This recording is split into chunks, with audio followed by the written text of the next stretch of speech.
ስለዚህ ሁላችሁም በፋኖ አደረጃጀት ውስጥ እንድትመዘገቡና አብራችሁ እንድትታገሉ በተለይ የግል ጦር መሳሪያ ያላችሁ ሰዎች ወደ አደረጃጀቱ እንድትገቡ እባካችሁ።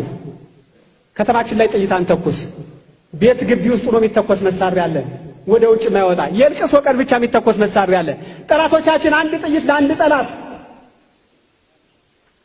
ተዘጋጅተው ቁጭ ብለዋል። እኛ ወደ ሰማይ ጥይት እንተኩሳለን። መቼ ነው የሚገባን ጎበዝ? አዲስ አበባ እንዳንገባ ተከልክለናል አይደለ? ዛሬ የተጠራ ሰልፍ እየተካሄደ ነው አይደለም? አዲስ አበባ ድረስ ፋኖ እናደራጃለን።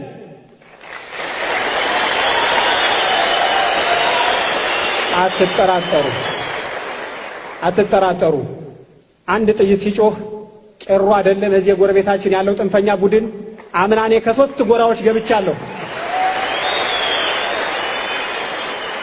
ከሶስት ጎራዎች አምና ጎንደር ሊለበለብ ሲል እኔ ራሴ ነበርኩ። ውሸት ነው። ስንሄድ የሚቆም ሰው የለም። የሚወራው ነገር ሁሉ ውሸት ነው። ስንወጣ ፋኖ መጣ ሲባል አንዳንዴ የታመመ ሰው ወደ ጸበል ሲሄድ ታውቃላችሁ አይደለ? አባታችን መስቀል ይዘው ሲባርኩት ሰይጣኑ እንዴት እንደሚጮህ ፋኖ ሲባል ጠላቶቻችን ያስጮሃቸዋል።